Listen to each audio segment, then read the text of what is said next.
Evening everyone, welcome to the south coast of England under slate skies. A chilly evening with rain dotting in the air. And then there were two.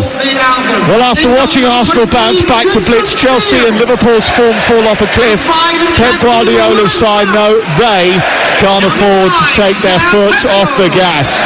Weary and wounded at the weekend, he says he thinks it's a miracle that they are still going the way the schedule is.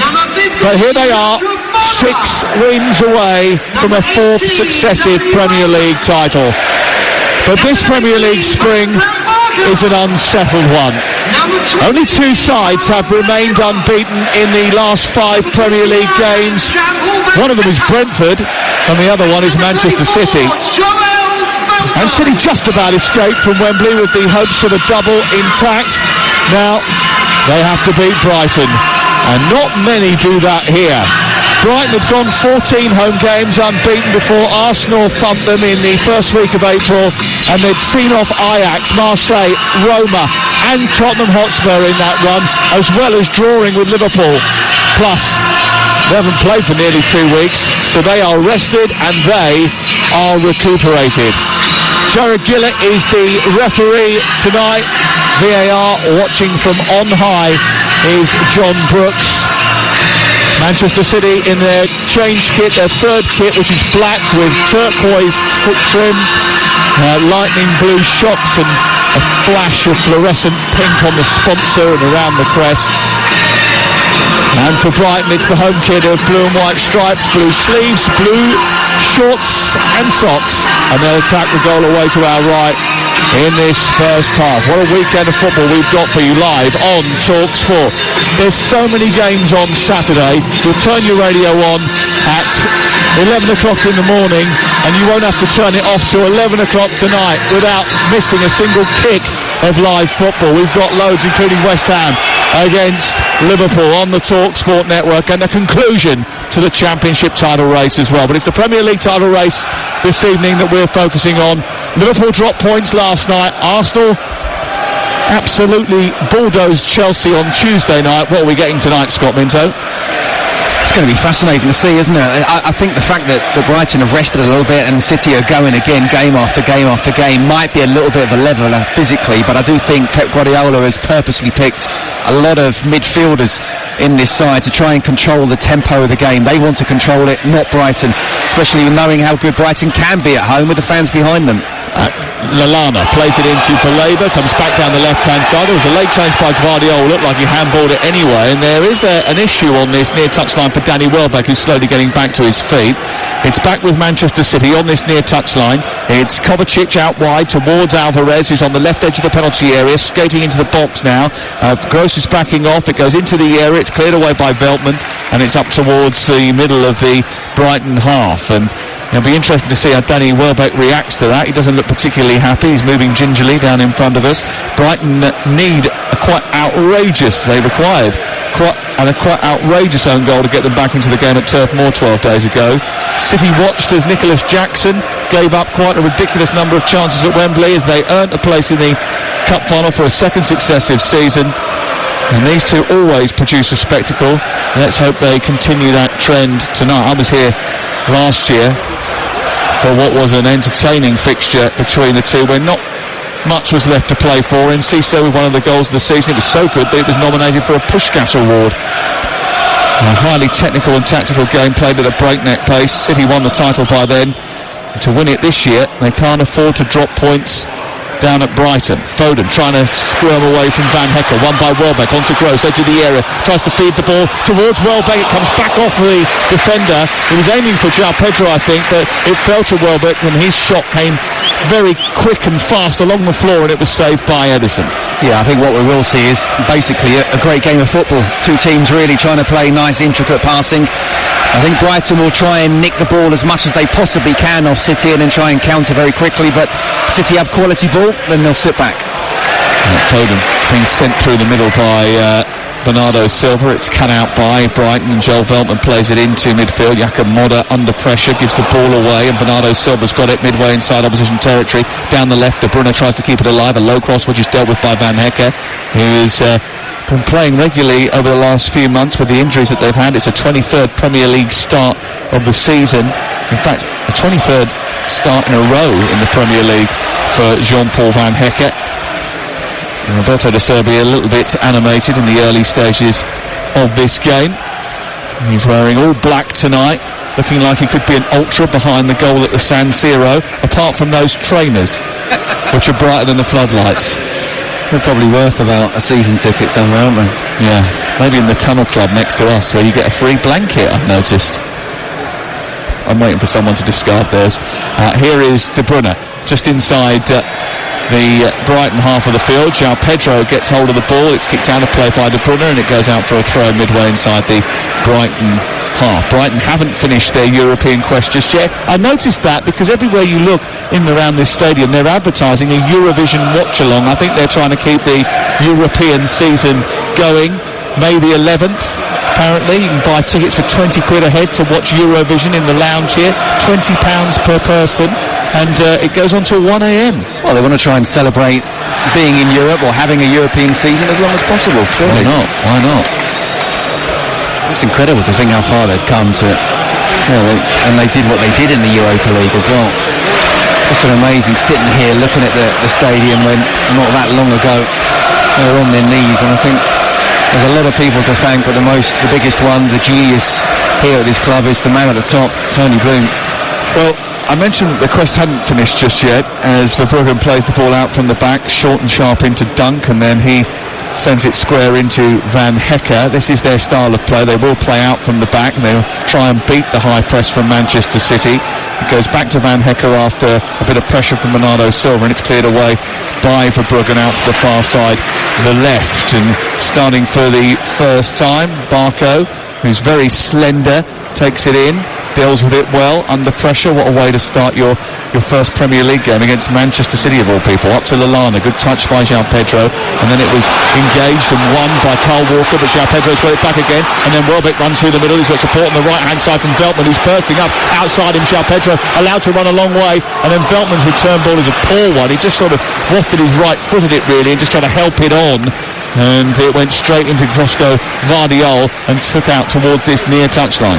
No, but that's where City are at the most vulnerable. A wonderful team on the ball, but if they lose the ball, then with a bit of pace or quick passing, then they can be got at, the City defence. And obviously with one of the back four stepping into midfield, if they can suddenly get in behind, with the pace that Brighton do have, they can hurt City tonight. And I say Verbruggen, I meant Jason Steele is in goal tonight. It's his third appearance in 11 Premier League games, Jason Steele. They've changed that goalkeeper a number of times over the course of the season.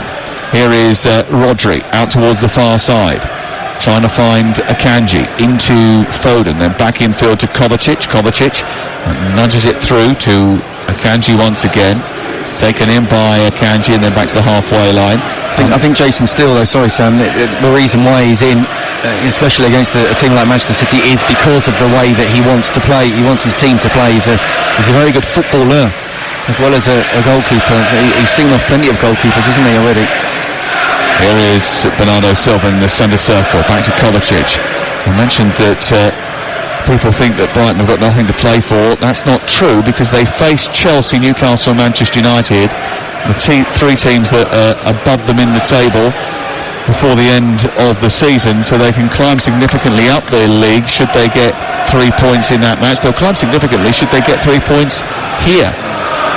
Manchester City had the ball with Ederson on the edge of his own penalty area at walking pace and with it at his feet. He clips it forward, long, towards Alvarez, who's trying to run in behind Dunk. Sweeping up was Jason Steele. Takes it into the right full-back area, plays a little ball down the line for Dunk, and then they knit a passage of play together to get out.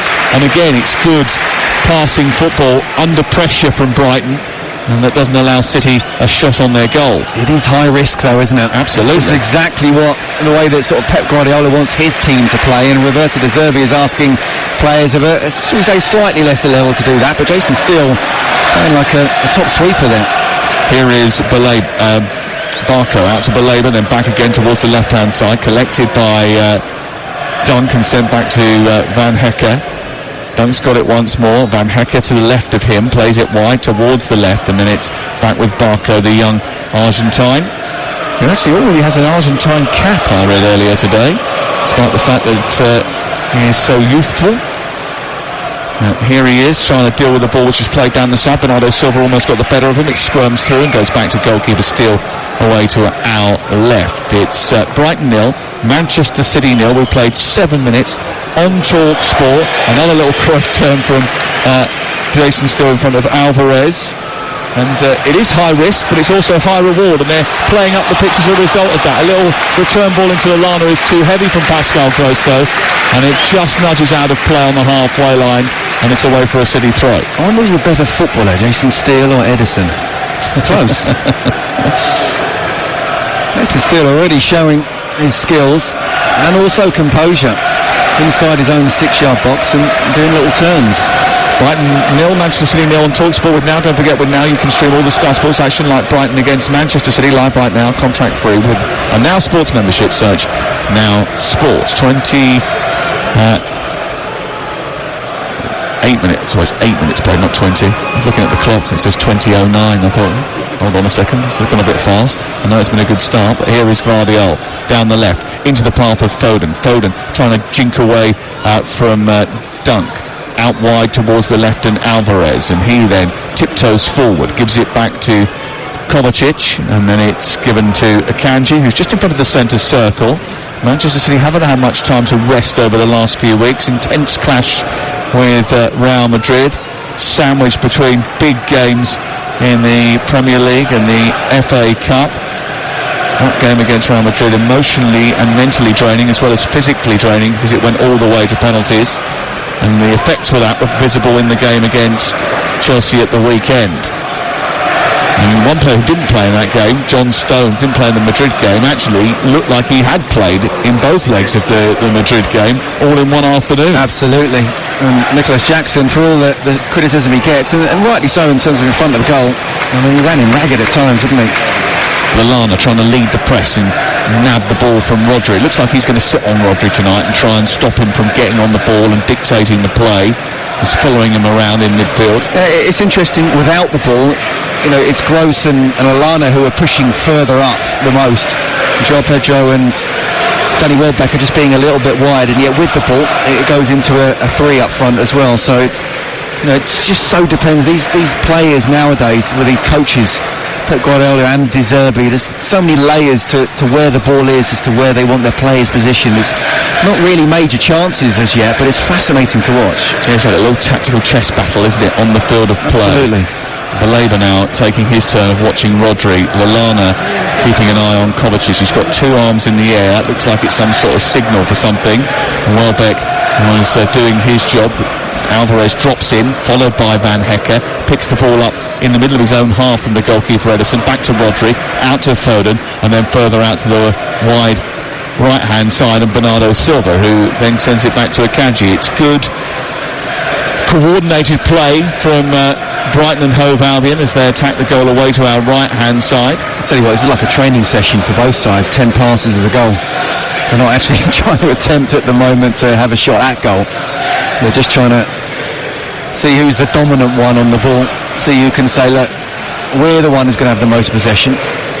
And at the moment it is just Manchester City, but Brighton more than comfortable positional wise to let City have the ball where they've got it at the moment. They're not hurting the home team. It almost looks like one of those simulation videos when you're going through your coaching badges and watching the coordination of players where they should move at this time if this happens. It's pretty precise from both sets of players, and at this moment in time they're cancelling each other out. Yeah, no one's diving in at the moment from Brighton, so they're all saying, because they know that if they do, then the ball can be nicked around you, and suddenly if one person's out of place, then the whole team are. It's got a shadow boxing going on, isn't it? Here's Modder with the header away as he drops back into midfield, and then Veltman plays it against the face of Alvarez, and it bounces out for a throw on this near side down in the right full-back position. We've played 12 minutes on TalkSport. It's Brighton and Hove Albion 0, Manchester City 0, down at the Amex Stadium on a chilly night. Manchester City weren't at their fluent best on Saturday. Defensively they looked a little bit slow, as we mentioned earlier, and in behind their defence actually has caused them a bit of grief in recent weeks. It was an area of the field that Real Madrid exposed on a couple of occasions, and I wonder whether or not Brighton have got the pace to try and trouble that. Akanji and Ake at this moment stationed on the halfway line, and João Pedro and Welbeck right up against them. Oh, we were at Selhurst Park a couple of weeks ago, weren't we? And, you know, they looked very vulnerable there. That was before the Madrid game. So there's no doubt about it, the way they play, they can be got at, as I say, if the plan can be executed well. And Brighton do have the pace, but it's just so difficult to try and do it at the right time. Foul by Baleba on Kevin De Bruyne, given by Jared Gillett, the Australian referee. Lallana's not happy about the decision, and nor were the crowd in the stand that we're sitting in. We're in the bottom tier of the main stand on the dugout side of the ground, just a shade left of centre. The free kick is going to be awarded to Manchester City, 14 yards back from the edge of the penalty area.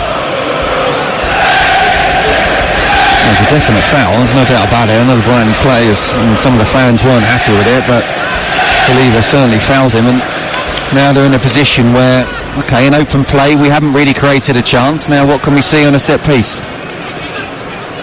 De Bruyne's placed the ball down, delivered a couple of really good balls into the box that weren't converted at Wembley at the weekend.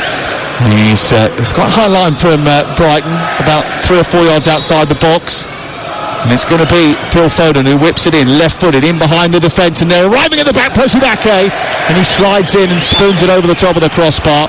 It was a beautiful ball from Phil Foden, which cut through the Brighton defence, bounced at an awkward height for Ake, who came sliding in, and he couldn't keep it under control, and it went over the top of the bar. Yeah, I mean, Kevin De Bruyne, whenever he's on the ball, you're thinking maybe he should take it, but it definitely favoured a left footer to just dink it in behind and whip it round the Brighton defence, and that's exactly what Phil Foden did.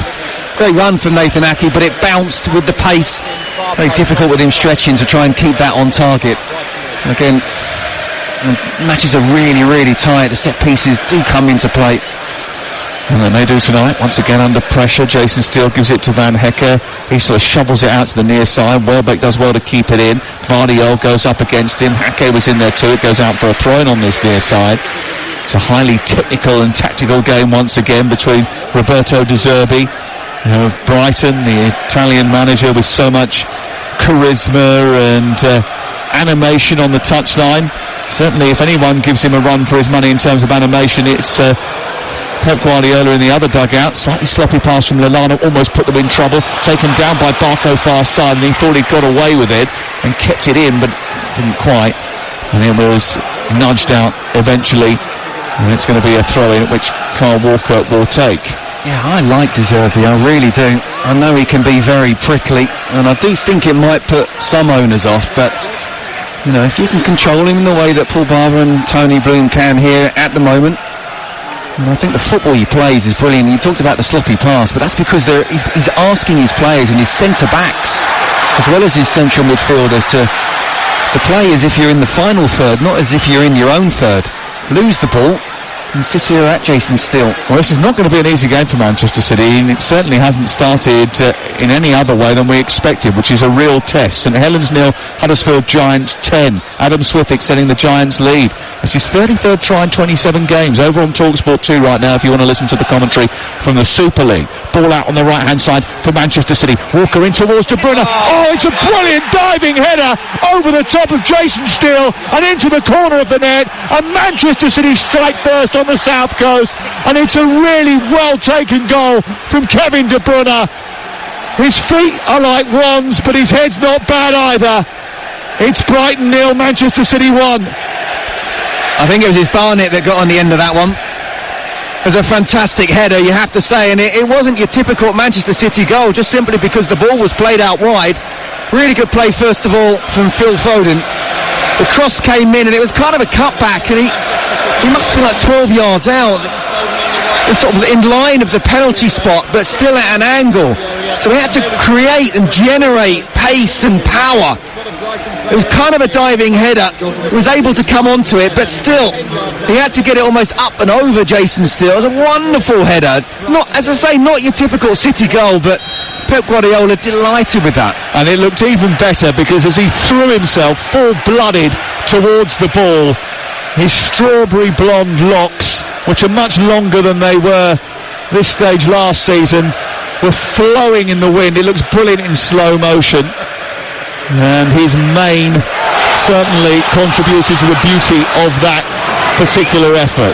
Ball nudged in behind for Gross to chase for Brighton, and Kanji makes up the ground quickly and shuffles it back to Ederson, and they've got it deep inside their own half. It's only his 6th goal of the season, Kevin De Bruyne, but boy, that was a really good goal, wasn't it? The way he took it, and it looks great. So I love a diving header. Absolutely, and you know, in a game where we've hardly had any chances at all, and we might not have many more chances, we'll have to see whether the game opens up, because he's been very, I wouldn't say cagey, but just very technical and very tactical. Gave a few chances, you have to put them away, and that was probably no more than a half a chance. He looked like Adrian Heath in the Everton shirt of 1987. You remember he'd scored a diving header or two in that Everton jersey. Here is the corner taken by Barco, and then headed down by Dunk and straight into the arms of the goalkeeper. It was a really good delivery, and Dunk actually got up highest, and there was a few getting a little bit excited, but it was straight at Ederson. He hardly had to move to catch it. Do you know what? That wasn't dissimilar to the Harry Maguire header at Wembley at the weekend, where he rose a great ball to sort of the back end of the 6-yard box, but a more powerful header and in the corner as well, and Ederson would have had no chance. That's a chance, that. Well, even when they have a test to pass, they always find a way to carve you open, City. Here is Alvarez, played in by Kovacic down the right-hand side, scampers forward, right-footed shot. He's an absolute power blaster from the right edge of the 6-yard box that goes flashing past Jason Steele's goal and goes out for a goal kick. And Brighton have got to be a little bit careful that they don't lose control here. A brilliant 1-2 touch play from City, it really was, from back to front, and that's a tight angle for Alvarez, you have to say. He did right aiming for the far post, perhaps hoping if it wasn't going to go in that Steele would get a touch and it would just come out to an oncoming City player, but in the end Steele didn't get that touch and it was wide, but brilliant play from City. Ball cleared away by Jason Steele upfield towards Welbeck. Welbeck gets it back to Veltman, and Veltman then sees it towards the edge of his own penalty area, and Van Hecke looking to build. He's had such an influence on tight games away from home over the course of the season, Kevin De Bruyne. Here is Baleba striding forward, almost lost the ball but managed to regather it, tries to poke it out wide towards the left, and it hits a City body, just carried it a little bit awkwardly as he got into the final third, and it was prevented from going the distance by Rodri. Once again, Modder steps out with the ball into the centre circle, collected by Barco, and Brighton have it on halfway. It's Brighton 0, Manchester City 1. Manchester City pouncing after 17 minutes. Kevin De Bruyne with yet another goal. If he's not finishing them off, he's often crossing them into the penalty area. This time he was finishing off what was a brilliant chance, a brilliant ball actually into the box from the wide right position, and a terrific header from Kevin De Bruyne. It's interesting, not just watching the game, but watching the two managers. I mean, De Zerbi is bouncing up and down the touchline. Just saw Guardiola just on one knee. I don't quite know what he was looking at or whether he was just thinking, but even that's worth a watch. Pure theatre, those two. Maybe they'll do a stand-up show, a double act show when they retire from football management. I don't think they'd want to share the stage with anybody else. Here is, in fact, actually, if they were going to share it with anyone, it would be each other. The interviews before the games were complete love-ins, weren't they? Ball switch from one side to the other. Gvardiol takes it down. He looks up, feeds Nathan Ake, who's 20 yards inside opposition territory, guides it back to Gvardiol once again, and then all the way back to Rodri. Shirt tucked in at the waist, as is always his wont. Back to Gvardiol, and then into Mateo Kovacic, who came off the bench, actually had a little bit of control at Wembley on Saturday. Interesting, Kevin De Bruyne, since he's come back from injury, and bearing in mind he spent 5 months on the sidelines, in 2024 itself, 5 goals, so 6 goals now, 12 assists in 17 appearances since returning from his hamstring injury. And people say he's not been at his best. And here he is bounding forward, getting towards the edge of the penalty area, trying a right foot shot which is blocked by Van Hecke and goes behind and away for a corner kick over on the far side. And that was his first ever headed goal in the Premier League, would you believe? Well, he normally scores them, as you say, mostly with his right foot, sometimes with his left foot, but it does surprise me that's his first with his head.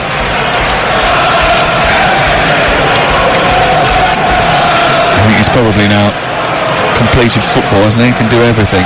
Score a goal with his head, win the treble. What else is there to do, Kev? I think the World Cup's passed him by. Ball in towards the near post, headed away, but only as far as Alvarez, who allows it to sit up in front of him, strikes it, goes wide of the left-hand upright, and it's out for a goal kick to Brighton. And they've got to find a way of getting back into this game, really, because since that goal went in, the tide has turned in Manchester City's favour. They always looked as if they had a threat, but they have squeezed Brighton inside their own half of the field, and there's only been the very rarest of forays into opposition territory for Roberto De Zerbi's men. Yeah, I think even before the goal, I think City was starting to really dominate in terms of possession. It's amazing how tight they do it there, isn't there, with Jason Steele just playing it in with his 4 Manchester City players ready to pounce. But Brighton, well coached by De Zerbi, wanting to play that risk and reward. Well, there's confidence amongst the group, isn't there? I mean, Baleba, who's still an incredibly young man, he's only 20 years of age, the Cameroon international, as the ball goes into the box down the right with Foden. Foden was brought down outside the box, and then they waited to see what happened as he went into it. Advantage wasn't taken, and it's going to be a free kick right on the edge of the penalty area. So just a little nibble at him from Modder, and then there wasn't much in it from Lewis Dunk. I think he slipped there. He's gone past Dunk, who's touched him a little bit. I don't think that's enough to go down. No. When you're running at pace, don't get me wrong, the slightest touch can push you over, but I don't think that was enough. This is a soft free kick. I don't think he was.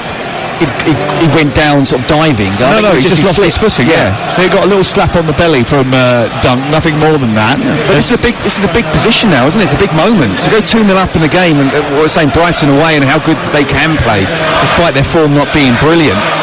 This is a massive moment and a great position for whoever decides to take it. Free kick on the edge of the area, and it's about a yard or so outside the box. Jared Gillett just lining up the wall. Brighton were furious about the award of this free kick.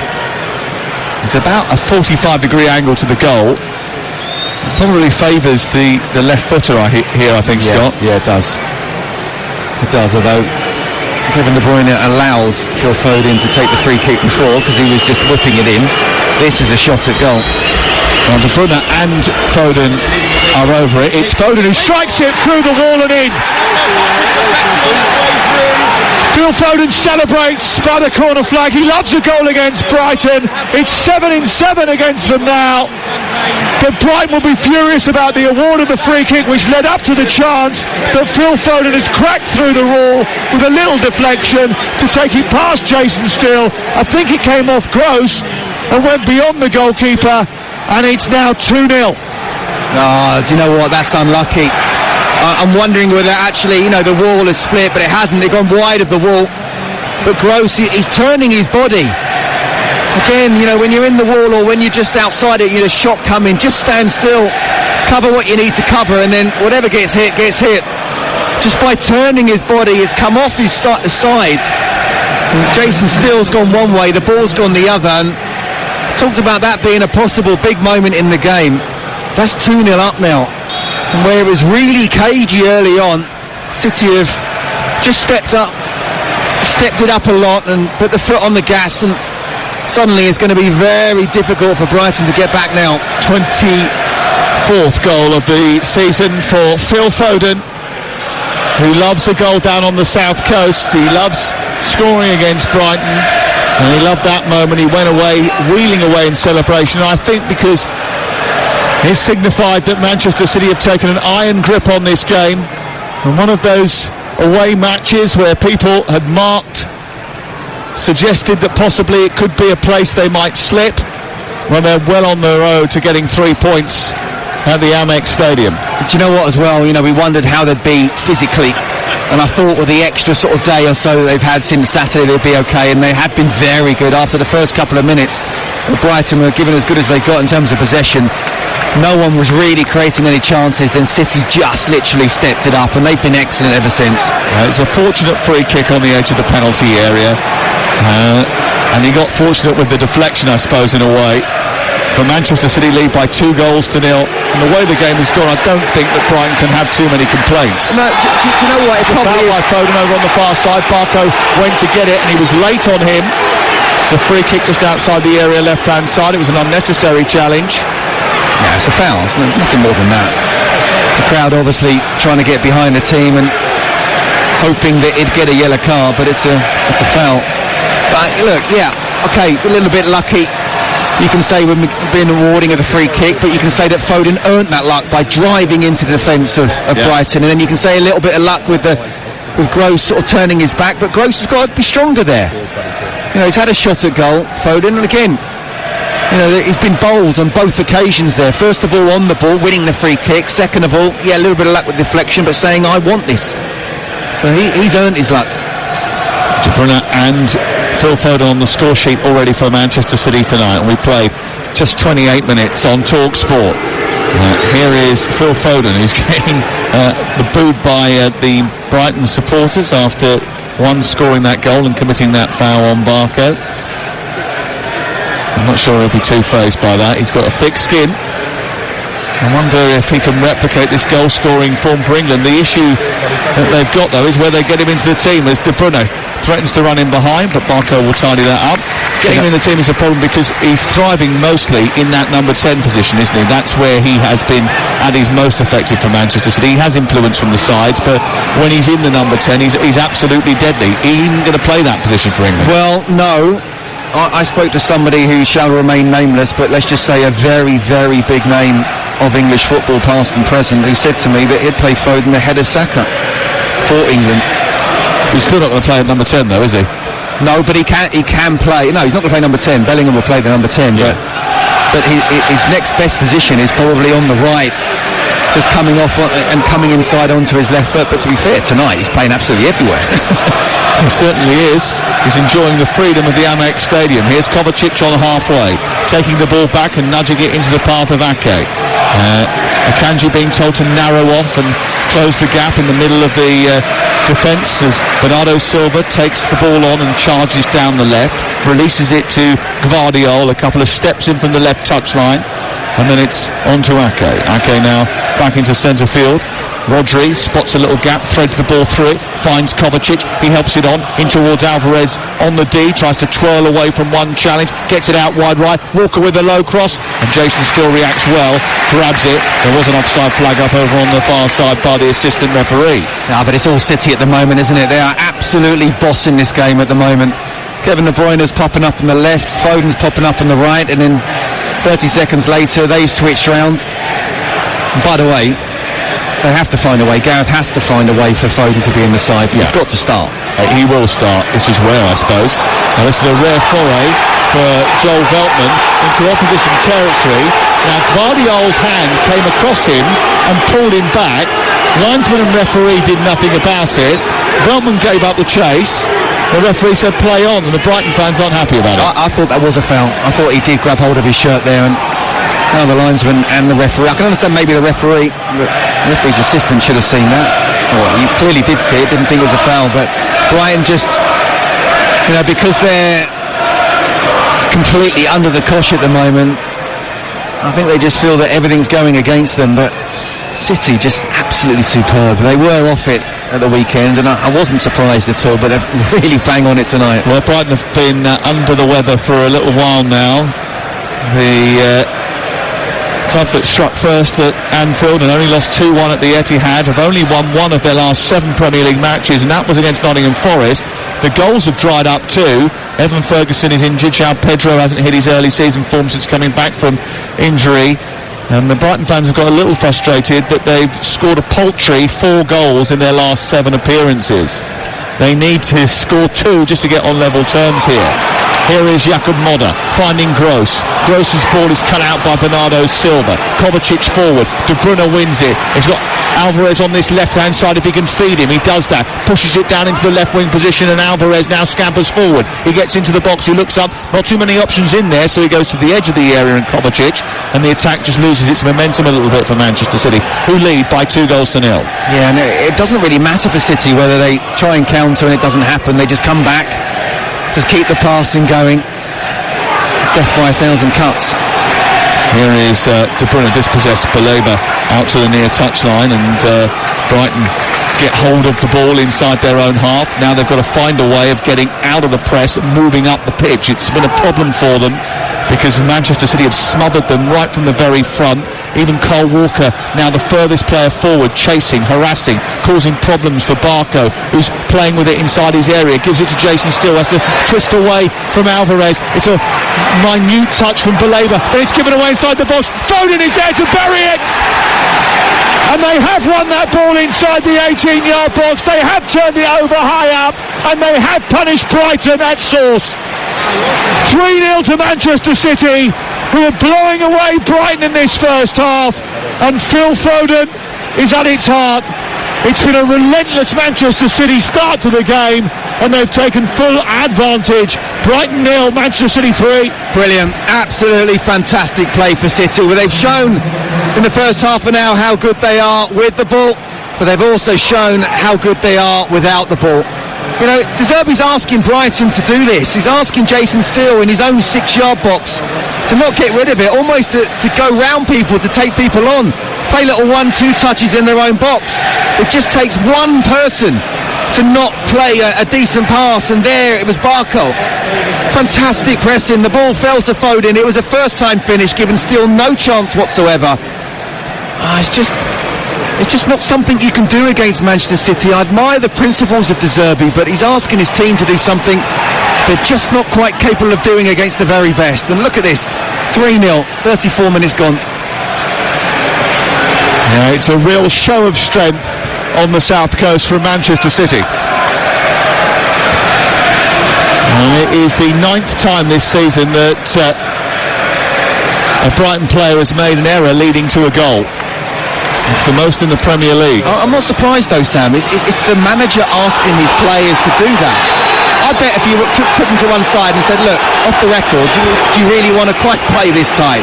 They'd probably say no, but the manager's asking him to do it. They want to try and embrace his tactics, and as I say, against a lot of teams, the tactics can work. They can tire teams out, they can bring them on, beat the press and get attacking at them. But against Manchester City, and as we saw against Arsenal as well, against the very best, they just get found out. They're just not quite good enough.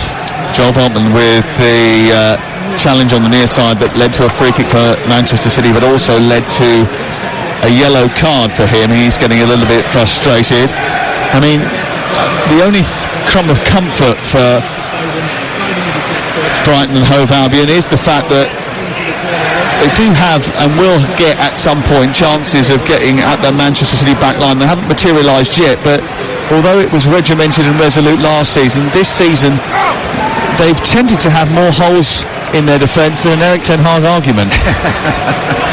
The game's gone though, Sam. You know, they may create chances from here and in, but the game's gone. You know, look, we've seen recently teams come back. I was just about to say this is Manchester City, not Manchester United. Here is João Pedro down the right hand side, getting towards the edge of the box, skips his way in, fires it into the penalty area, goes right through the other side. Barco keeps it alive and shoots the ball towards the near post. It's blocked by Walker, then comes back in, takes a deflection, goes behind, and it's out for a corner over on the far side. Well, if they are to make a game of it, then a goal before half-time would certainly help. They absolutely need a goal before half-time, just psychologically, to say, OK, the next one, and suddenly we're back in it. 3-0, sitting there, listening to the manager. I don't think anyone, whatever he says, will believe that they can come back into it. But look, stranger things have happened, possibly, but this is against Manchester City. Barco's going to take the corner. Remember from the last corner, he created a chance for Lewis Dunk to get up high. Here he is, drifting the ball in towards the near post, flicked away by De Bruyne. Dunk heads it back towards the edge of the area, Foden away. Two players go for the same ball in Brighton blue and then lose out to Alvarez as a result of dawdling. It's collected by De Bruyne and he sends it all the way back to his goalkeeper and takes no chances. And that just showed that Brighton aren't maybe up to their usual speed. The hesitation as that ball came back, two of them getting in each other's way, no one took charge of the situation, and Alvarez was profiting from it. That's the lack of confidence, Sam. You know, neither of the two players wanted to go for it. You know, when you're in sync, then it just happens naturally. Someone get there, someone makes that early call, but that's the lack of confidence, getting done 3-0 half-time, and if City really want to, they could score a lot more. I mentioned that City's defence had a few holes in it. It isn't that bad. They actually kept a clean sheet against Chelsea at the weekend, didn't they? It was the first time they've managed it, though, since the 0-0 draw with Arsenal last month. Well, they conceded chances, though, didn't they? Lots of chances. Just a bit. Well, certainly quality chances against Chelsea. Here is Welbeck on the near touchline with his back to goal, twists and turns and looks up and sees a little bit of movement from Lallana, but it's not where he wants to put the ball. Van Hecke then sends it square. Jakob Modder into Gross, under pressure again by City, who are just firing on all cylinders. They're running in at a relentless speed. The tempo and the intensity of their press is so high, and they squeeze up so well that they played Welbeck onside when they managed Brighton to beat that press and thread the ball through the City midfield. So Welbeck is penalised.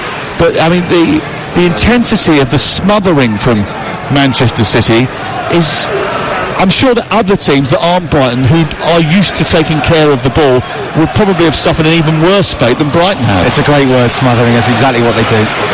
Kovacic steaming forward under pressure from Veltman, releases the ball square. Midpoint of the Brighton half is Kevin De Bruyne open the scoring here. We've got 7 minutes before half-time. It's been a dizzying performance from Manchester City, who have been on point with their pressing from the very off. This is Gvardiol into Foden. Foden back towards the left, and Gvardiol once again. He's got Alvarez in the centre and De Bruyne coming short. Touched away by Baleba, but they can't do anything more with it than just fend it off for a couple of seconds before City bring it back at them again and start attacking at will. Foden has already got 2 goals and is looking for another hat-trick in City colours. Rodri running centrally, releasing the ball out towards the far side. It's picked up by Bernardo Silva, swished out further towards the right edge of the penalty area. Walker turning it back to Rodri, and City just comfortable in possession enough just to keep Brighton at arm's length and wait for that right moment to pounce. And it's the reason why he didn't pick the wingers. You know, he could have put Doku, could have put Grealish, could have put Bob. But no, he wanted those almost 5 central midfielders who, whether they're wide, they're comfortable out wide. If they go in the middle, they're comfortable in the middle. They can play little 1-2s, triangles. It's exactly the game that he was looking for, Pep Guardiola, and the team that he picked is reflecting exactly what's happening on the pitch now. Absolutely, and it's like they've got an extra man out there at this moment in time. Ball played forward up to Welbeck inside the centre circle. Barco then turns it back to Van Hecke. What can Brighton do with this passage of play with 5 minutes to go before the break?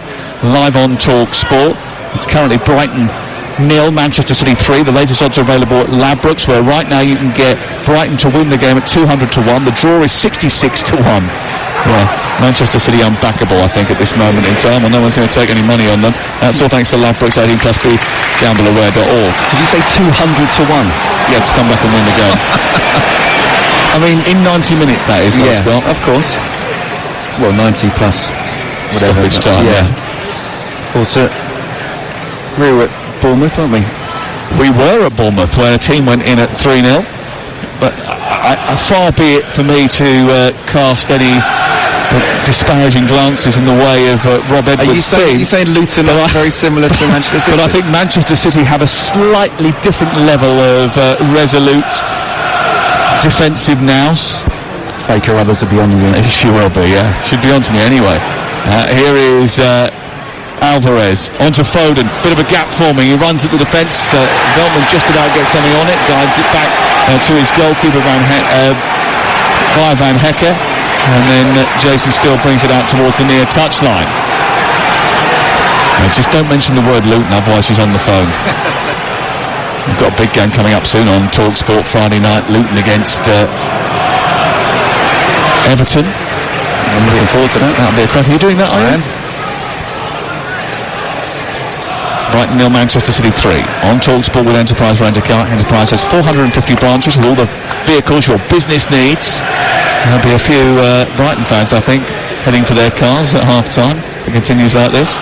Do you know what? I think this is one of those games now where if you're a Brighton fan, you stay to the end or you don't go home early to watch this. This is football in its purest form. This is absolute brilliance from a team that looks absolutely bang on.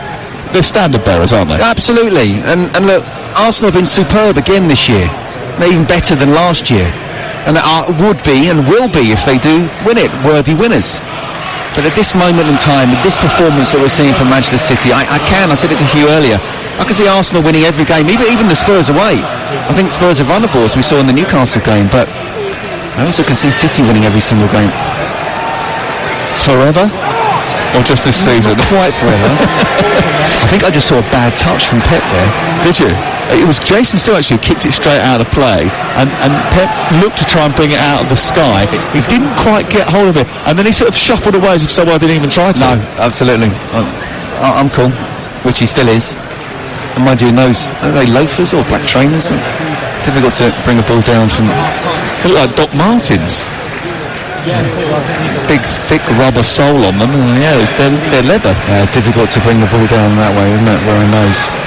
Alvarez out to Foden. I reckon Foden could be playing in Doc Martens tonight and still look balletic. Here he is on the right hand side, back into Alvarez, onto De Bruyne, and then on to Kovacic, out wide towards the left. Guardiola takes it down, and Brighton, who haven't scored a midweek goal in 2024, find themselves 3-0 down before we've even reached half time. Here's Bernardo Silva on the far side, running into midfield. It's blocked by João Pedro, goes back to Rodri, and then it's centred in towards Kevin De Bruyne from Foden, who runs, gallops into the box. De Bruyne then tries to hit it towards goal. It takes a block off Dunk, ricochets behind and goes out for a corner on the far side. It's just brilliant play from City. They pass and wait for someone to get tired. And the way that De Bruyne just plays the little 1-2 with Phil Foden, I actually think he should have shot a little bit earlier. By the time he tried to make the shot, he had 3 players around him, but just brilliant play. Yeah, Brighton just haven't been able to get into the game at all. They had a couple of chances in the early part of the game, but apart from that, it's just been wave after wave of City attack away to our left-hand side. Ball into the box by Foden from the corner, towards the far post. Rodri away only as far as Alvarez, who brings it down, tries to bend it. Far corner, blocked by Modder, comes out of the box, collected by De Bruyne now, recycled once again. Rodri stayed up inside the penalty area. It's gone a little bit too wide for him, but he's kept it alive, and Alvarez has got it now. They just all look in tune tonight, don't they, Manchester City? Every single one of them is like a well-honed instrument. It's so different, isn't it, from the performance on Saturday? Again, we were together, and I said before the game, they will be tired, they were leggy, but they found the way to win this. They're back to their very best. 3 minutes of added time at the end of the first 45, and it's 3-0 to Manchester City.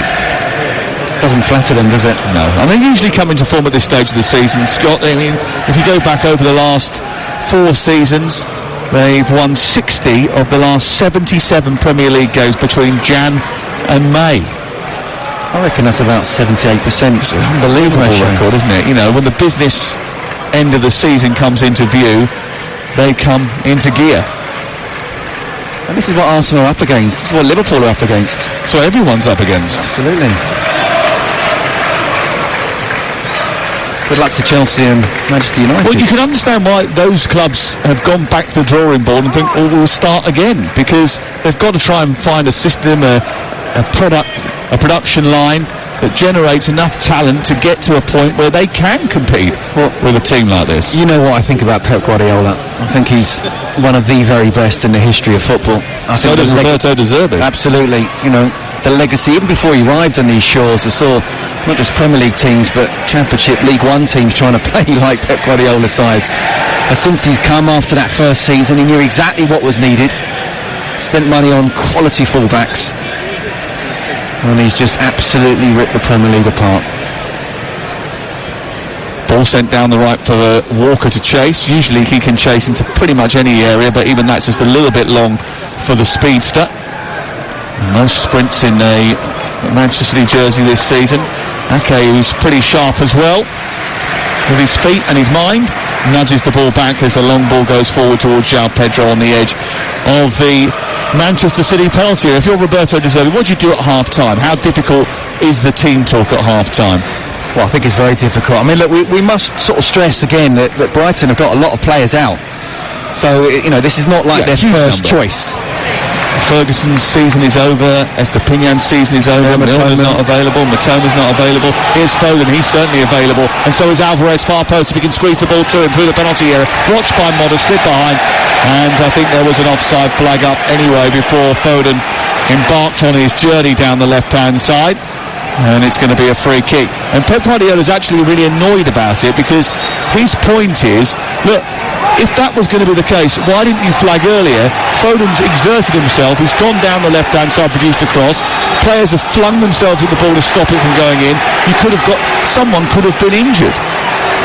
Yeah, I think he's seen it too many times, by the way. It's happened twice to them this season. There we go, half-time. There it is, half-time, maybe a subject for another day, and certainly Brighton will have to look to another day to think about amassing more points. Manchester City limped to victory on Saturday night, but they have blasted their way into a 3-goal lead with a relentless performance. Any thoughts that Brighton might do Arsenal a favour appear to have been incredibly misplaced. Goals from De Bruyne and 2 from Foden at the break means that it's Brighton 0, Manchester City 3. Yeah, we had a couple of changes at half-time for Brighton. Joel Beltman has gone off. On comes Adiluga Ofaya, who came through the ranks at Bromley as defender and gone straight into the action over on the right-hand side. Adingra has come on the right-hand side of the attack as well. Just trying to work out who he has come onto the pitch for. And as a result of that, I think it's just a bit of a shift around, with a fire going at right back for Veltman and Adingra going out on that right-hand side. And Manchester City unchanged from the start of the game. Adam Lallana will be the one who's gone off as Gross goes into the penalty area. Feels as if he was knocked over by Rodri. The referee says no. And it's play on, according to Jared Gillett. But I'm sure he will get a bit of attention from the Brighton supporters. He's waving away any protest of the penalty, saying he's not even checking with the VAR. What's your view? No, I don't think it was enough. I mean, Rodri had his arm up against Gross, but he's gone down. It's not enough to bring him down. No. Got to be careful, obviously, once you do that. He did have hold of his arm, didn't he? He did have hold of his arm, but just penalties aren't, basically they're just not given like that. They're not.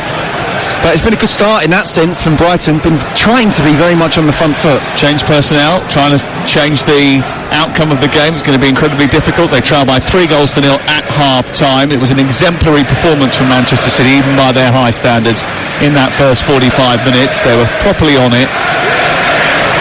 And interestingly, it's a display, one of the best halves of football that I've seen for quite some while, actually, from Manchester City, and a display that has taken place without Erling Haaland in the team. Yeah. That'll be something that'll be raised tomorrow, I'm sure, as a talking point. I'm sure it will. I think it has been one of their best halves. I mean, the question was asked earlier, are Arsenal playing the best out the top 3? And they probably are, but City know how to win games, but they're not been quite as fluid. Well, today they have. Ball switched out by Foden towards the near side, miskicked by Kyle Walker. The Brighton fans enjoyed it. It goes back to the edge of the box away to our right, and it's with Brighton and Hove Albion, who have in goal Jason Still. The right back now is a fire.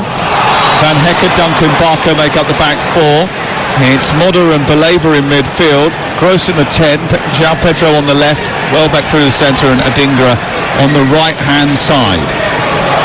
And in black shirts with pink trim, attacking the goal away to our right, Ederson is the Manchester City goalkeeper, Walker, Akanji, Ake and Guardiola, then Kovacic and Rodri, Bernardo Silva, De Bruyne and Alvarez, with Foden playing through the middle as the false 9.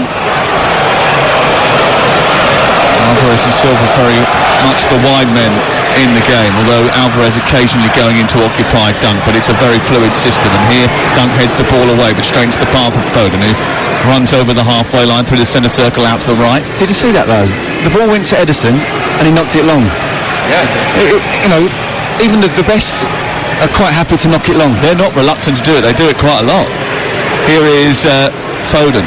And I'll tell you about one of the best goals that was scored and most important goals that was scored last season in a game as Foden loses his footing and the ball goes out of play.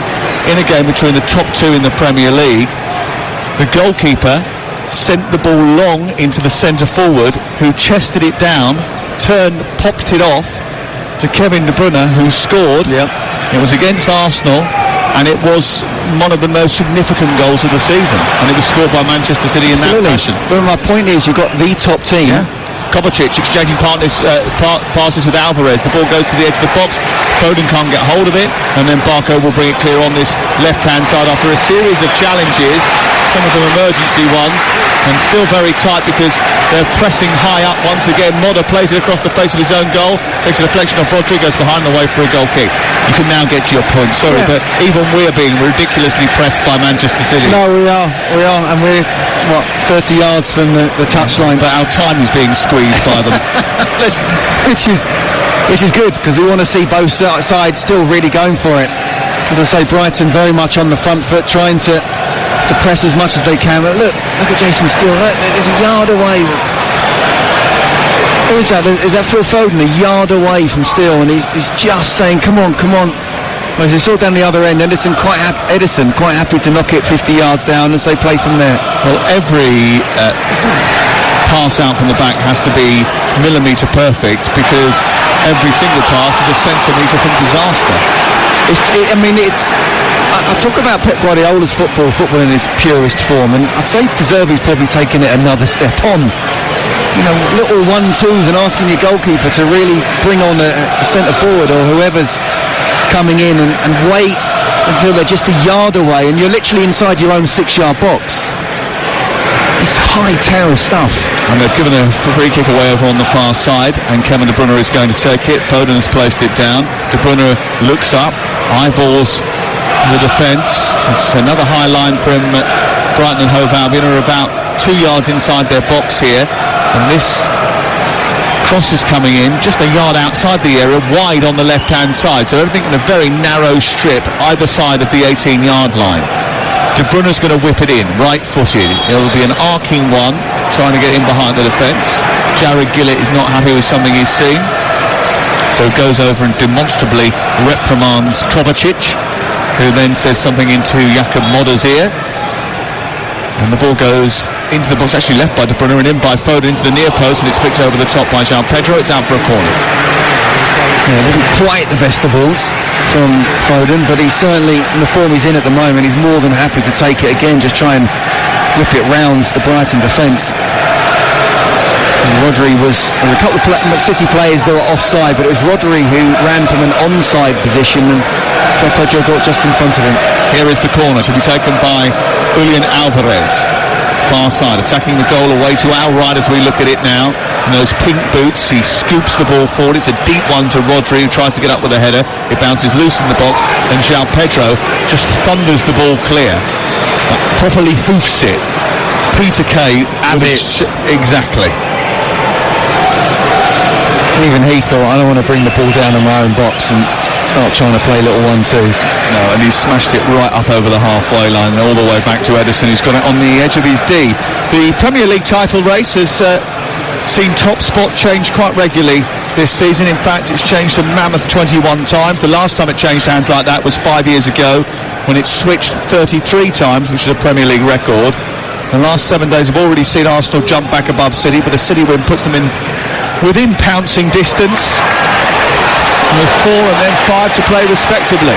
Here is Pedro trying to turn, getting into the box down the left-hand side, gets beyond Rodri and tries to poke it past Edison, who blocks him at his feet after he got a lucky ricochet to escape behind the defence. Ball cleared by Bernardo Silva, back to Carl Walker. He now takes a turn to side it clear, but an offside flag is up over on the far side.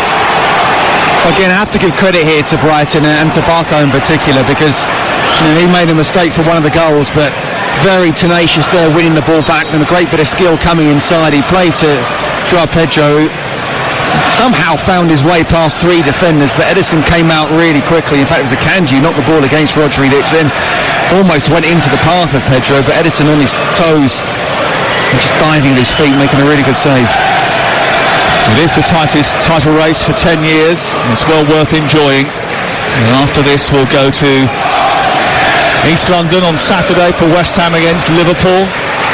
Aston Villa Chelsea is 8 o'clock Saturday night in the Premier League. Sunday session comes from a variety of different places. I'm going to be in the studio on Saturday, but Alex Cook and Perry Groves will be at the North London Derby. We'll have reporters up and down the country on what is a busy day of Premier League WSL action. We'll keep you in touch. And then Tuesday night Champions League, Wednesday night Champions League, Thursday night, Friday night, Saturday, Sunday and Monday the Premier League takes centre stage again. The place to be, Talk Sport, live and free. Thought you were Craig David then. We got more than 7 days, fella. Here is Ake out to the far side. 50 days to the Euros today. Is it? Yeah.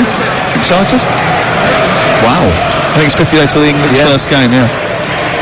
Yeah, sorry, it was 100 days to the Olympics not that long ago, was it? So just 50 days haven't flown by that quickly. I realised you said the Euros. Yeah, absolutely. The Euros, yeah.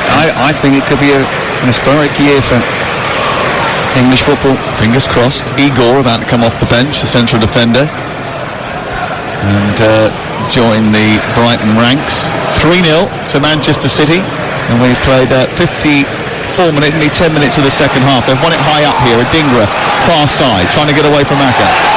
Was pulled back. The referee said play on. The referee said they've had the advantage, so keep hold of it. I think in those circumstances, a little bit like last time when we were talking about Everton and Liverpool. Liverpool, when they've got the ball, want to play the advantage. Everton want the free kick, and Brighton there could have done with the pause in play and the ability to get the ball in the box. Yeah, City just so good in the way they are, and certainly the fans wanted a foul there. Almost perhaps an acknowledgement from the referee that a foul was made. It was good refereeing. Play on. Yakamoto's coming off, and on comes Igor. Number 15, Yakamoto. And goes off on the other side of the pitch, having spoken to Labour. I'm not sure that Igor will go straight into the heart of midfield. It might be a little rejig here. They might move to a 3 at the back.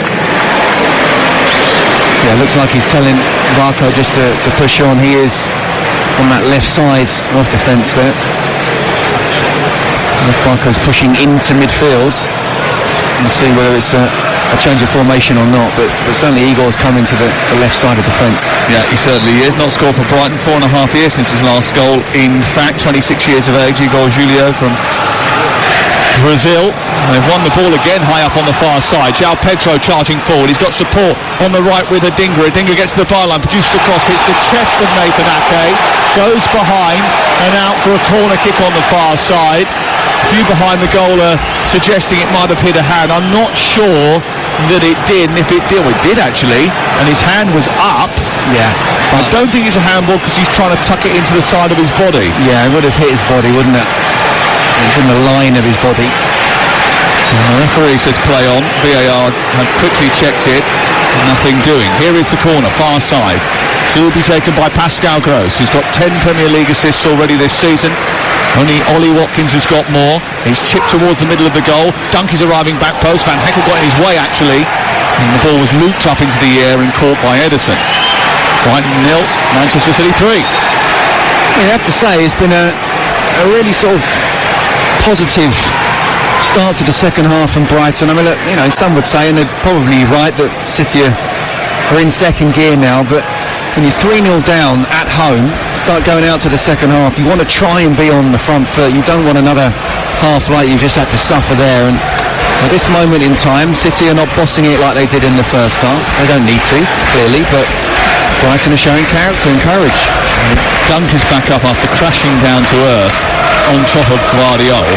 You know, like when you were at school and you used to stand up talking to your mates, and then one of the others would go round behind you, crouch down, and they'd push you over the back. Well, as Dunk went up to head the ball, didn't get there because Van Heckel got in front of him. When he came back down, Guardiola was on the floor in that crouch position, and he fell over him. Here's Foden winning the ball high up, giving it to Alvarez. Oh, spilt by Jason Steele, who has to scurry back out forward and stretch his arms to bring it back into his body. Well, do you know what Alvarez will feel? As again, is Brighton trying to play the ball out from the back and giving the ball away. Foden does well just making that pass to Alvarez. I didn't feel he should be scoring from there, really. Hitting the corners, not just straight at the goalkeeper. De Bruyne into Foden. Foden whips an effort in towards the left channel, but it takes a deflection of the chest of Van Hecker and goes the other side of the goal and out for another corner. Because Alvarez could do with a few goals, really, couldn't he? Well, he has a bit of a dry spell, actually. It's funny you should mention that, because although he has got quite a lot of goals already this season, Julian Alvarez, 16 goals, 13 assists, he's only scored one in his last 16 appearances. Exactly, and don't get me wrong, he's playing really well, but you want to contribute for scoring as well. Here is Bernardo Silva to Foden, travelling into the box, trying to nudge it forward. It's headed away by Pascal Gross, collected by Kevin De Bruyne right side, goes beyond the Dingra, and there's a challenge from Barco, back to Steele. Steele's on his goal line as he plays it to Van Hecker. They make me nervous every time they play out from the back now. I don't know about the Brighton fans, and they've given it away on the left-hand side of the box. It's picked up by Alvarez, whose dipping volley actually almost went in at the far post. And it was an ambitious hit. It wasn't too far away, because it was really dipping. I'll tell you what, that's a wonderful strike, and Steele was beaten. Steele must have been a number 10 as a kid. Who, me? Steele. Oh, right, I was going to say. Well, you might have been as well. No but way.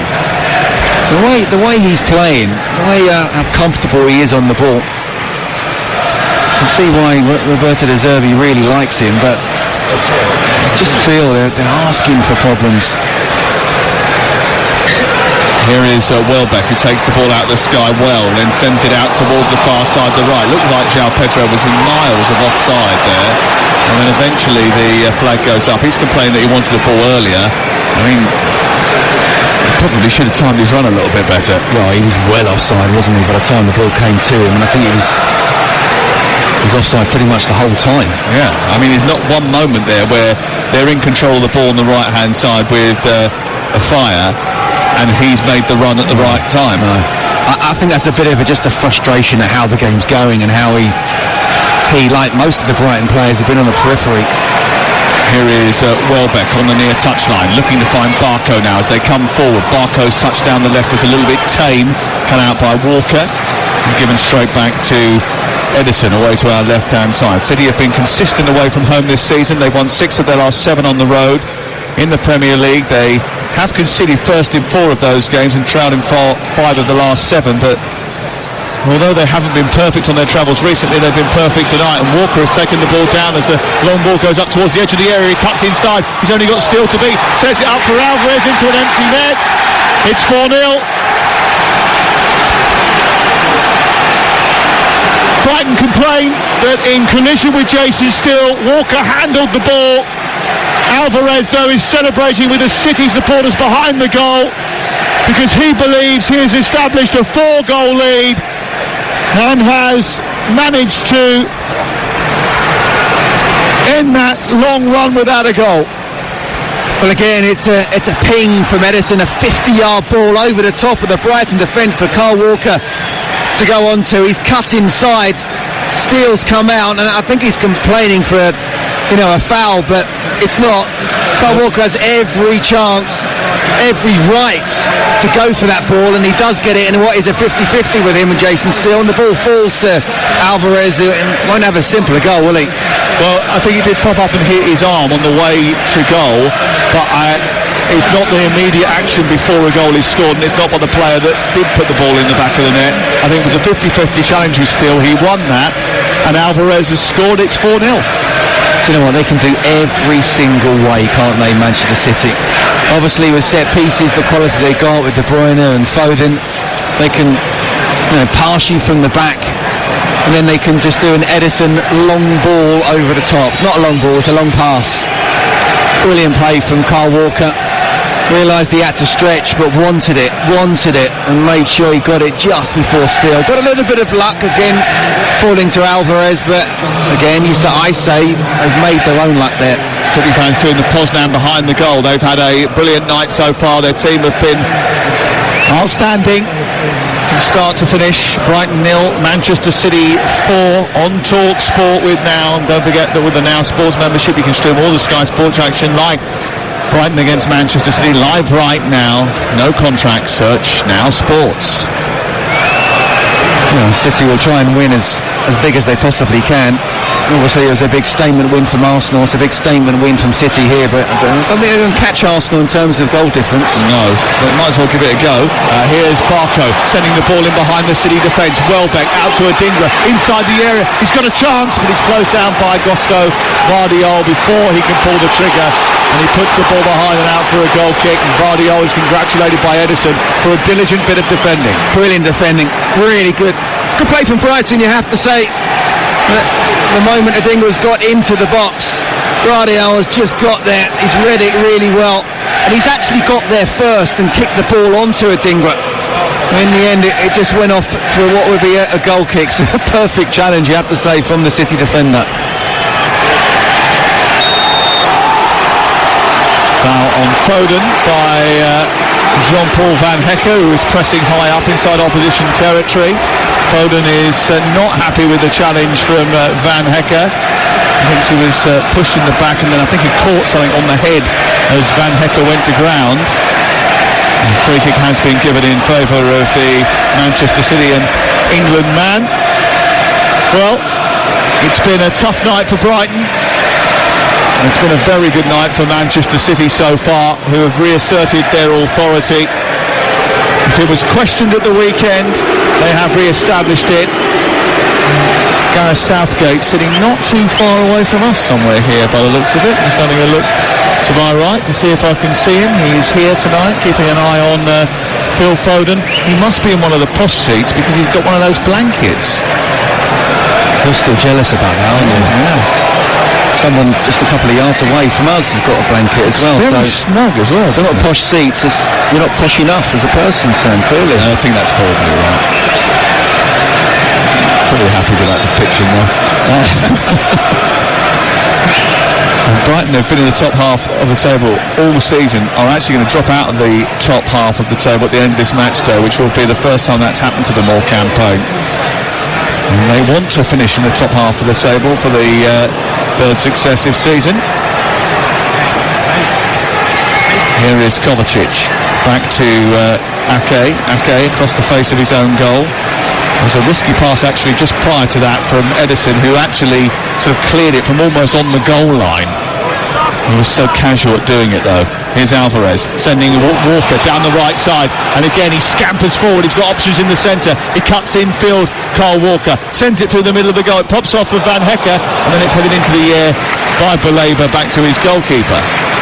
I just think Walker actually probably would have been better driving more centrally once he got in behind the defence and pulling the trigger himself with his right foot. Yeah, he did come inside a little bit, but yeah, he was kind of looking up and thinking, how can I pass it, rather than having that sort of striker's attitude of how can I get a shot on goal. You fall back to get into that position, do you not think glory at 4-0? No. Do you not think... No, do you know what? Kyle Walker's...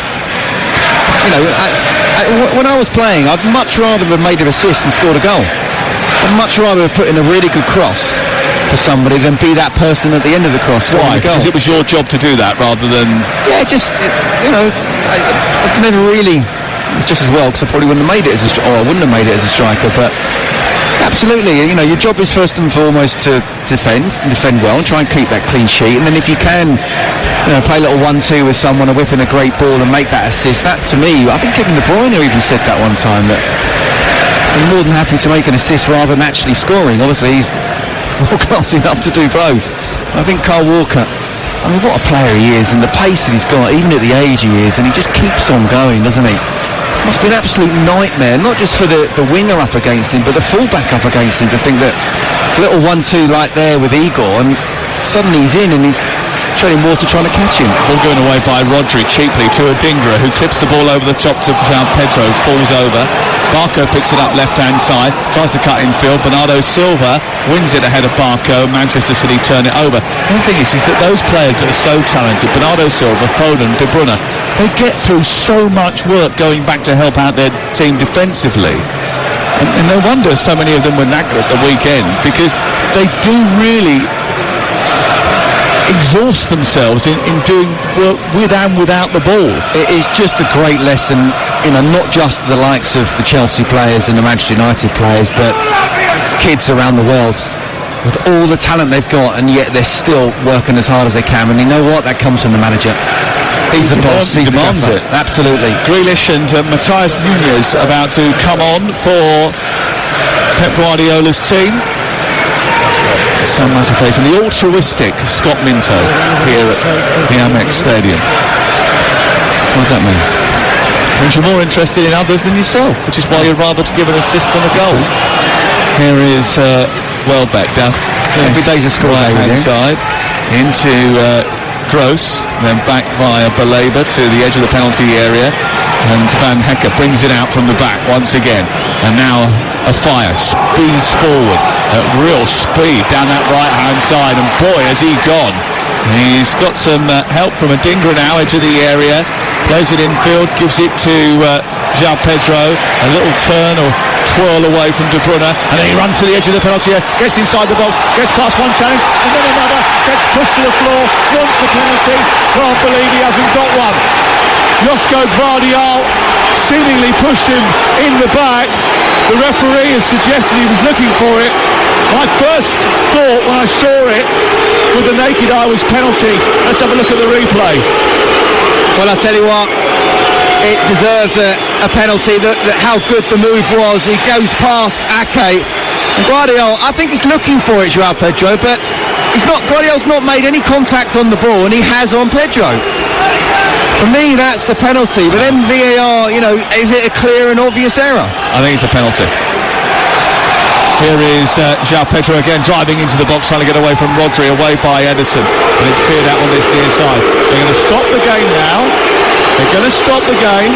No penalty, says the referee. He waited a second there and then waved away the protest. Straight away, Jared Gillett. It's a pen. It's brilliant play down the right-hand side, and it's ended up as João Pedro has gone into the box. Look, do you know what? He kind of has put his legs back as if he's waiting for the touch. I still think there's enough in that there to give the penalty.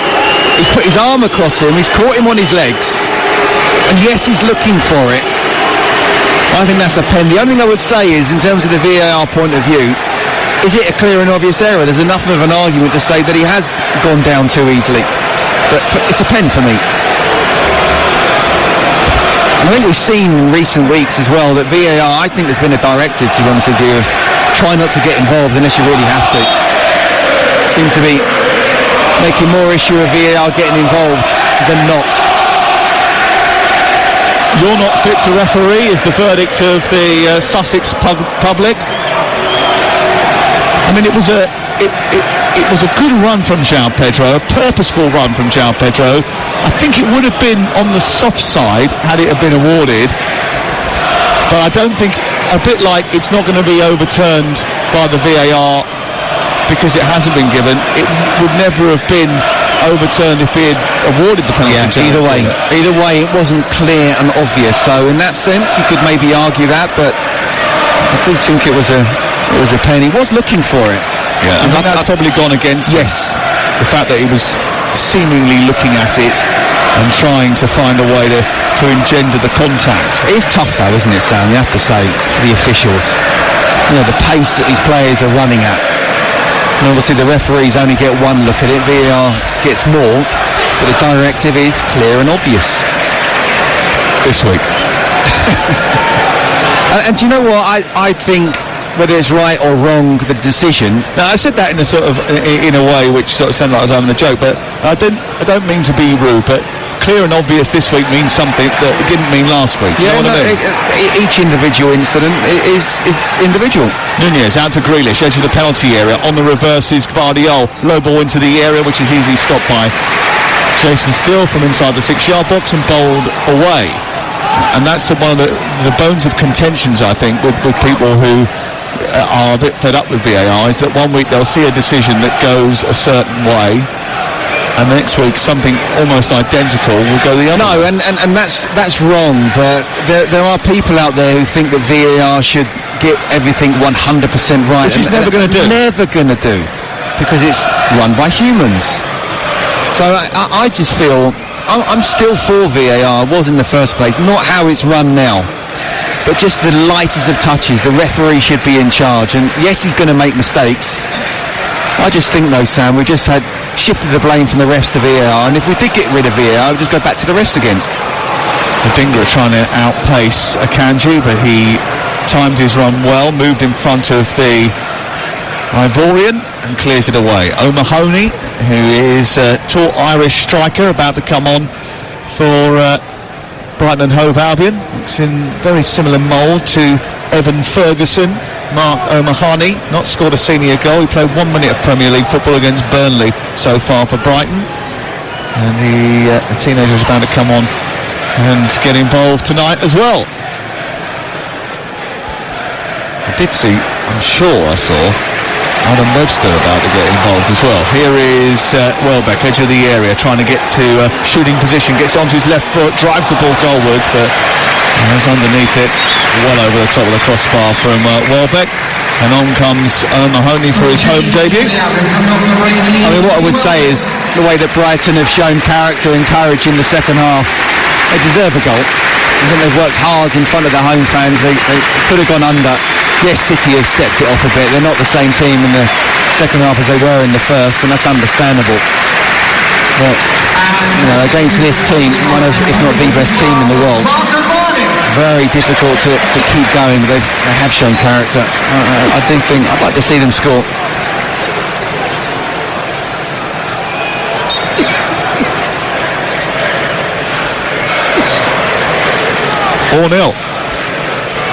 To Manchester City. I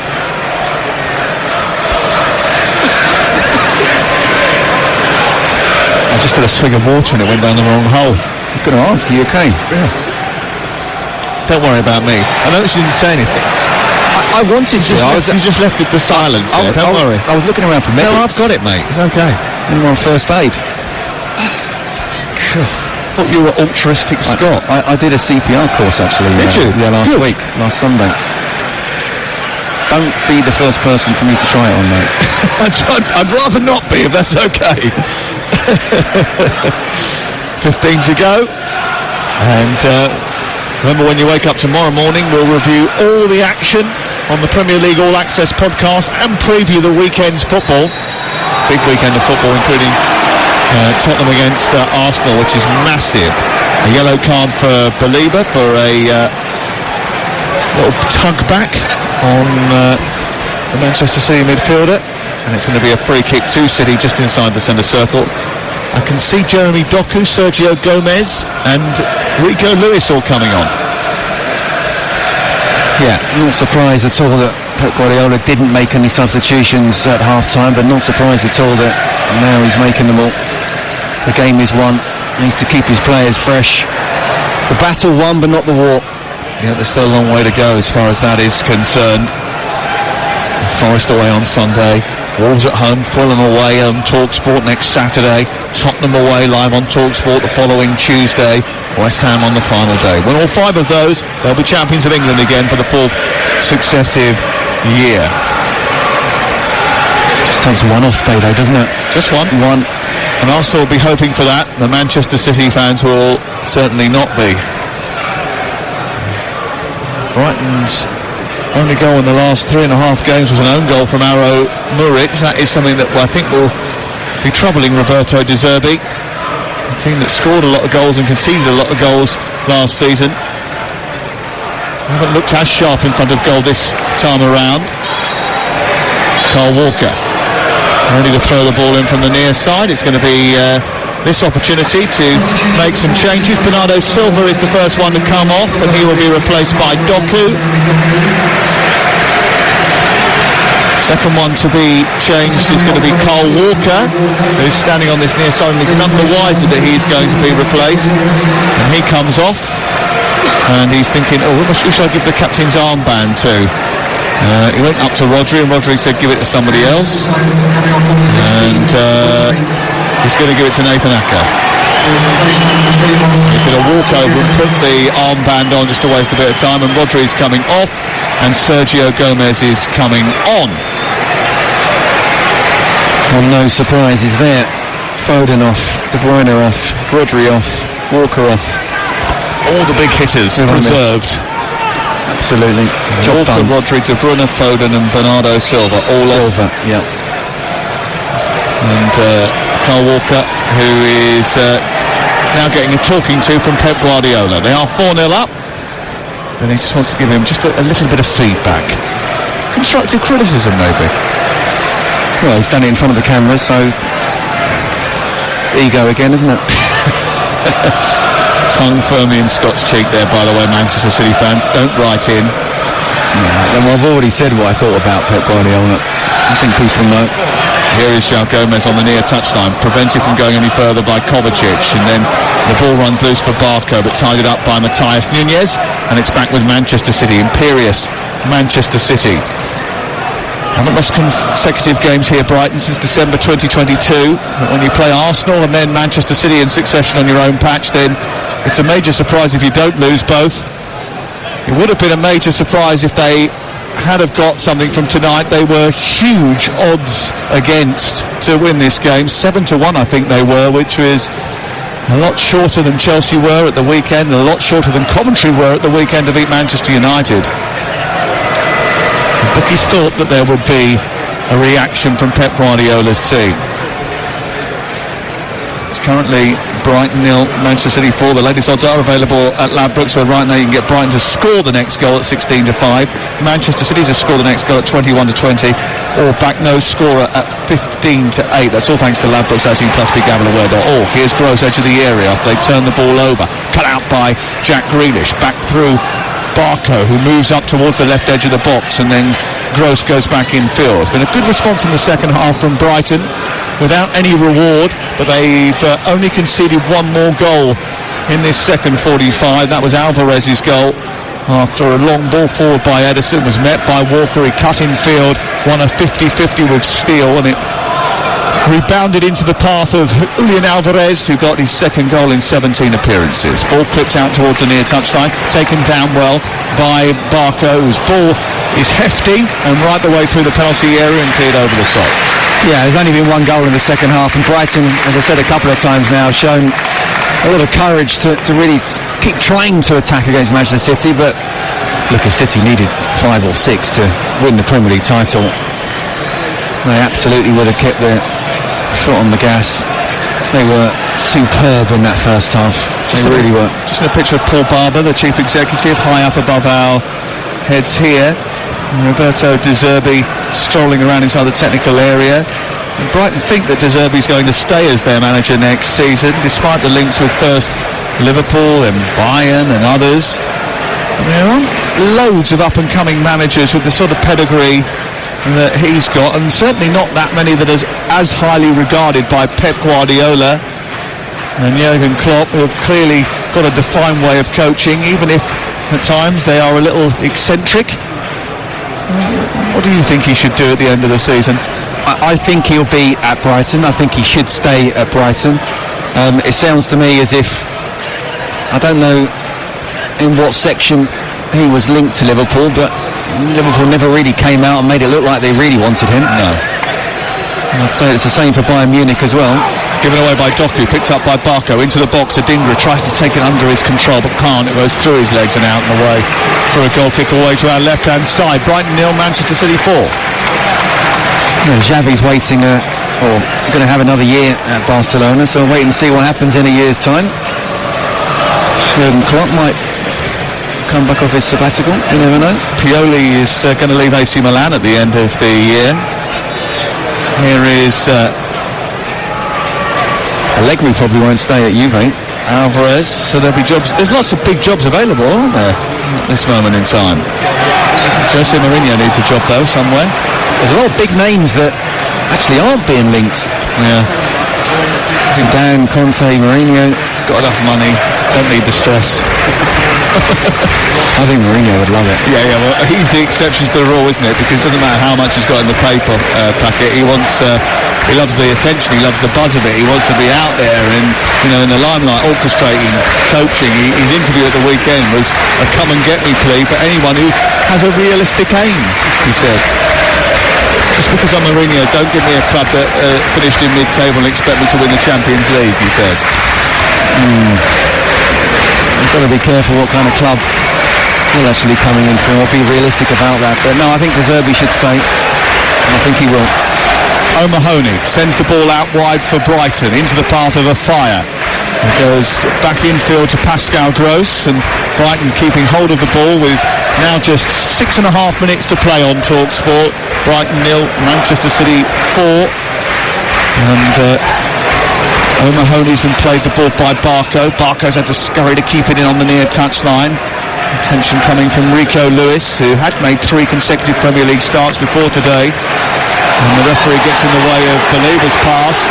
It's going to be an uncontested ball. He's not very popular here, Jared Gillett, because of a couple of his decisions. One to give a free kick to Phil Foden, which was probably undeserved, and maybe change the tie a little bit, because despite the fact that certainly they were on top, Manchester City, that gave them a big advantage. Edison's come a mile out of his goal, and it might be returned with interest here, but he scurried back quickly in between his sticks as he initially met Adingra, and then when it fell to Believer, he couldn't quite get it out of his feet to loop it back over the top of the Brazilian. Took his time. Worth a go, wasn't it? It was, yeah. Here is Igor on the overlap, played in by João Pedro into the centre. João Pedro connects and sends it wide. I'm not sure how he's missed that. Nor is De Zerbi. They did brilliantly actually to keep hold of the ball, switch the play to the left. It was played in to the path of Igor by João Pedro. It came back to him, but I just think he lost his coordinates. Yeah, he was too much kind of near side of the near post. He wasn't able to open his foot up and just half a second let it come across his foot. Yeah, therefore would have got it on target. He ran across the near post, didn't he? And the ball came across his body, and instead of just opening himself up and putting it in the other corner, he just tried to put it goalwards, and it was well wide. He wanted to make the good connection, but he needed to wait until the last possible second because of where he was in terms of the goal and also his body position as well. It's worth pointing out about De Zerbi, and I know we were having our discussion about him, but over his tenure here, only Manchester City have averaged more possession, only City, Arsenal and Liverpool have had more shots on goal than his Brighton team. I think he can absolutely manage a Champions League club and in the Premier League. I really do. I think he's good enough to do that. I think he's got to be careful because his talent is there, and obviously you can see his ambition is there with what he's already said at Brighton, but I definitely think with the stats that he's got in terms of the way he wants his team to play, and you've already come out with a couple there with a team like Brighton, again, with all due respect, the budget, but also the injuries and the combination of never having to deal with Premier League and Europa League. You know, I think, okay, 6 wins out of, what was it, 26? It's not good, but if he had a better class of players, he would play this way and get a much higher win percentage. Lewis on halfway for Manchester City, who are heading towards another victory, and on the horizon they can see a 4th consecutive Premier League title. Leeds United can see the Premier League, they want to get back there. They play QPR on Friday night live on TalkSport. Saturday's a bumper day of live football. Not 1, not 2, not 3, not 4, not 5, but 6 live commentaries for you on Saturday. West Ham, Liverpool, Derby, Carlisle, Newcastle, Sheffield United, Chelsea, Barcelona in the Champions League, Aston Villa, Chelsea, and Hull against Ipswich. What a great day that is. And Sunday, the Sunday session will be live around the grounds, including the North London Derby at 2 o'clock. We'll be on air from 1:30. 3 minutes to go here. And here is Rodri. Rodri's Messias Nunez. Looks a little bit Rodri-like there. I think it's because he had his shirt tucked in at his waist. That's my key identifier with Rodri. Plays the ball infield, gives it to Sergio Gomez, goes back to Ake, and then Kanji switches it back to Ake on the far side. A few empty seats inside the stadium. I think the Brighton fans have had their fill of watching Manchester City look at their very best tonight.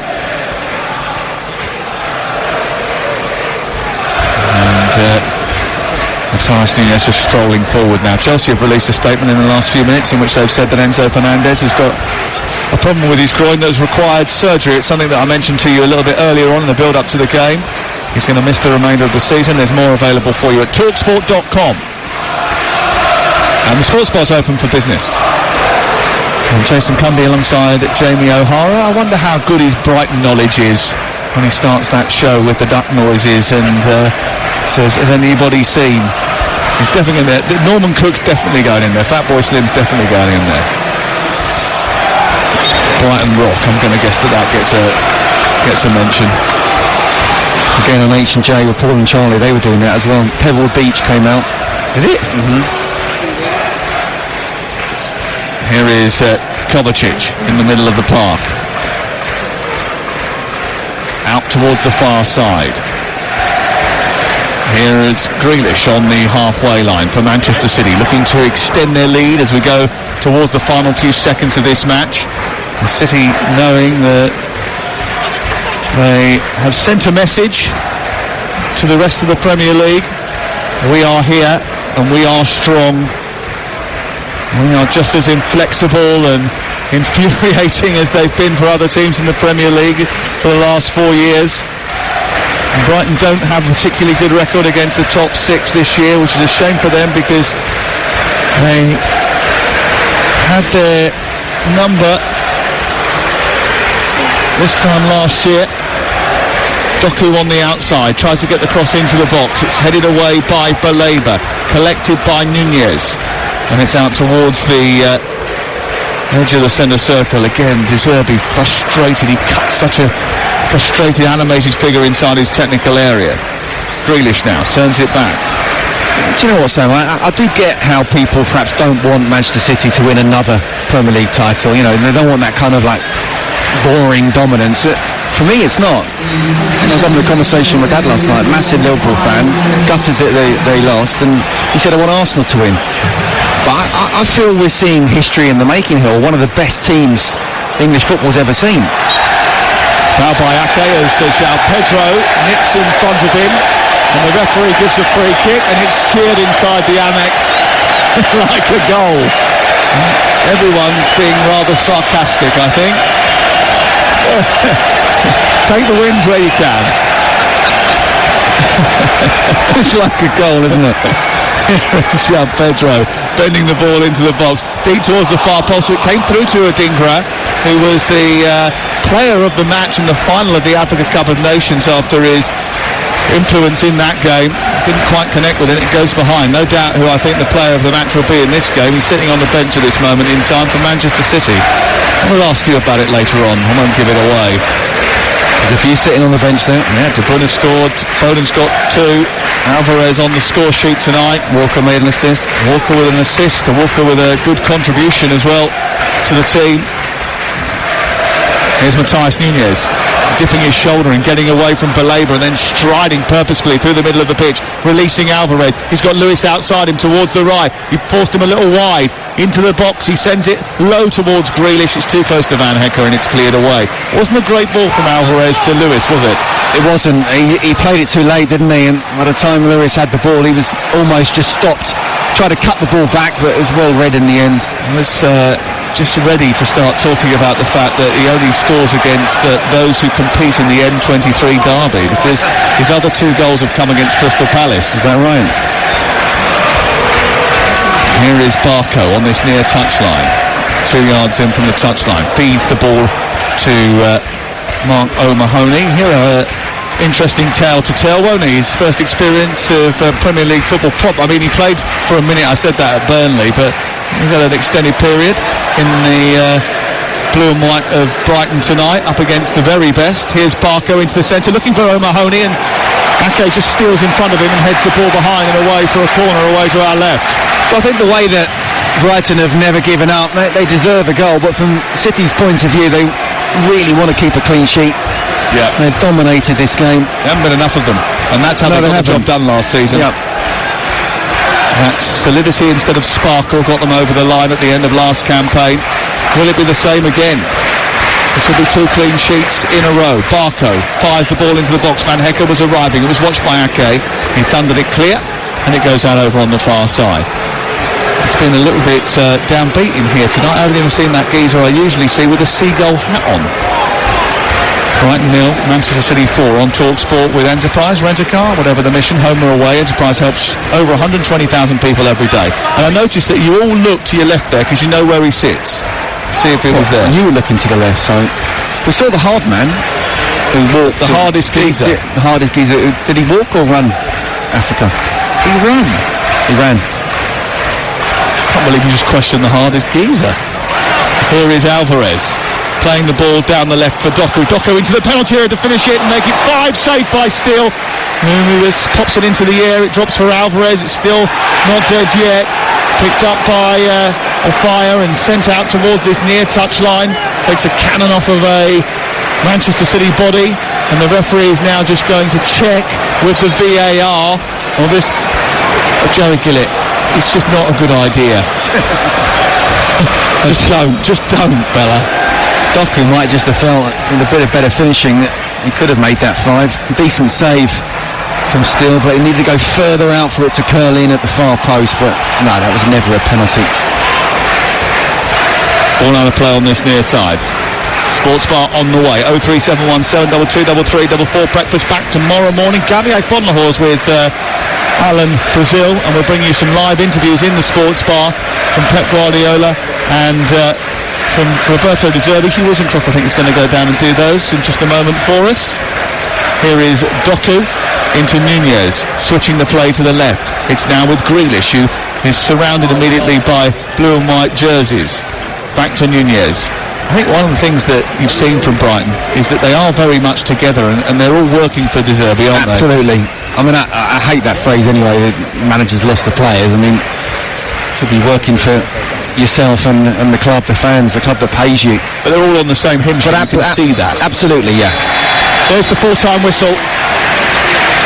Manchester City won't give a single inch in their bid to retain the Premier League, and in doing so hope to make history. Another day, another win, another step forward to the unprecedented 5 more hurdles to jump. Forest next, then Wolves, then Fulham with us live on TalkSport, then a trip to Tottenham live on TalkSport, as well as the game at home to West Ham United. 5 wins and it will be 4 Premier League titles in a row, no matter how good the rest are. Tonight at Brighton, the damage was done in the first half. They blew them away in the first 34 minutes of the game. They extended their advantage in the second half with Alvarez, but by then Foden and De Bruyne had done their work, departed the scene, and they'd put 3 points on the board. It's been a fascinating game, a wonderful battle between two managers who have a certain way of playing their football, a way that keeps you compelled and enthralled. It's finished Brighton 0, Manchester City 4.